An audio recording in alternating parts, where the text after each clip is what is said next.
একটি ক্ষেত্রফলের দৈর্ঘ্য তার প্রস্থের 1.5 গুণ। ওই ক্ষেত্রফল 216 বর্গ মিটার হলে তার দৈর্ঘ্য কত? মনে করি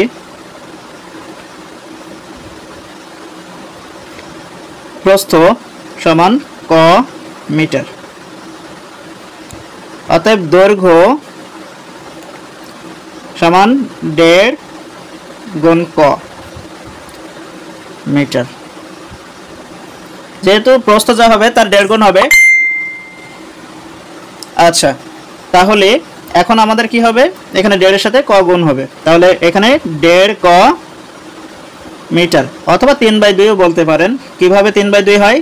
এই যে 1.5, এটা দশমিক যদি উঠাই দেন নিচে চলে আসে 10। 15কে আপনি হচ্ছে কাটেন 3 5 15, নিচে 10কে কাটেন 5 2 10, তার মানে উপরে থাকে 3, নিচে থাকে 2। এটা ভগ্নাংশ করলে 3/2। ঠিক আছে।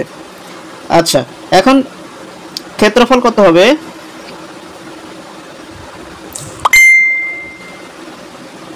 ক্ষেত্রফল বলছে 1.5 ক গুণ ক, এটি কি বর্গ মিটার, সমান কত হচ্ছে 1.5 ক স্কয়ার বর্গ মিটার। এবার আপনার কিন্তু ওই ক্ষেত্রফল বলে দিয়েছিল 216 বর্গ মিটার, তাহলে এইটার মান হবে 216। শর্ত মতে 1.5 ক স্কয়ার ইকুয়াল টু 216, ক স্কয়ার ইকুয়াল টু 216, নিচে 1.5 ভাগে চলে আসবে। এবার এটা আপনি ক্যালকুলেশন করে নিতে পারেন। যদি ক্যালকুলেশন করেন তাহলে কত আসে? ক স্কয়ার, তাই তো?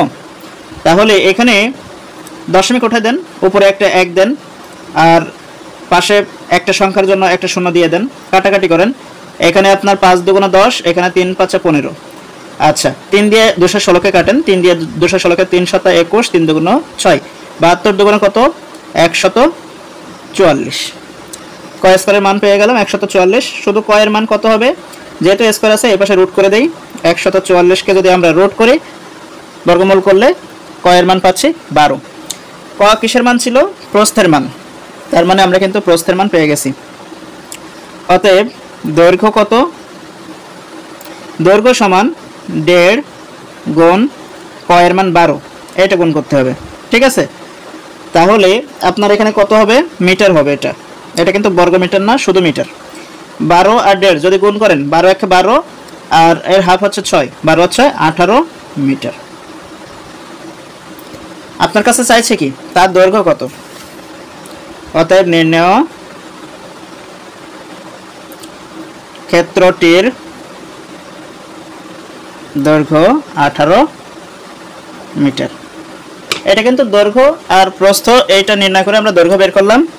প্রশ্ন যদি এমন বলতো যে এত বর্গমিটার হলে তার পরিসীমা কত, পরিসীমা কত বের করতে বললে তখন কিন্তু আপনার দৈর্ঘ্যের মানও লাগবে, প্রস্থের মানও লাগবে। পরিসীমা নির্ণয় যদি করতে বলতো তাহলে আমরা কি করতাম? পরিসীমা নির্ণয় করার সূত্রটা লিখতাম। পরিসীমা নির্ণয় করার সূত্র 2 ইন্টু দৈর্ঘ্য প্লাস প্রস্থ। ক্ষেত্রফল নির্ণয় করার সময় দৈর্ঘ্য আর প্রস্থ গুণ হয়, তাই গুণ চিহ্ন বসে। আর এখানে পরিসীমা নির্ণয় করতেছে, এখানে যোগ হবে, আর বাইরে 2 দিয়ে গুণ হবে। 2 ইন্টু দৈর্ঘ্যের মান কত? দৈর্ঘ্যের মান এই অঙ্কে বের হয়েছে আপনার 18, প্লাস প্রস্থের মান কত? বের হয়েছে 12। 2 ইন্টু 18 আর 12 কত হয়? 18 আর 10 28, আর 30, এটা হয়ে যাবে 60 মিটার। পরিসীমা সবসময় মিটারে প্রকাশ করে, এটা কিন্তু বর্গ মিটারে প্রকাশ হয় না। যদি পরিসীমা চাইতো তাহলে আপনার এটা উত্তর হতো।